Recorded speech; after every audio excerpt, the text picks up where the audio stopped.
Personal na ininspeksyon ni Pangulong Ferdinand Marcos Jr. ang Pasig Marikina River Channel Improvement Project Phase 4 kasamang mga opisyal ng Department of Public Works and Highways at Metro Manila Development Authority. Kasama din sa inspeksyon sina Marikina City Mayor Maan Chondoro at First District Congressman Marcelino Chondoro. Anang Pangulo, malaking tulong ito para umano higit na pahusayin ang flood control project sa Metro Manila, lalo na umano sa Marikina, Pasig at Quezon City.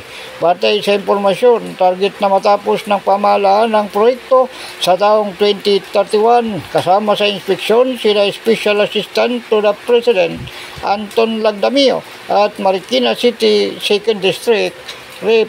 Mero Kimbo. Ako si Edwin Moreno para sa DWRB 103.9 News FM. Ikaw ang una.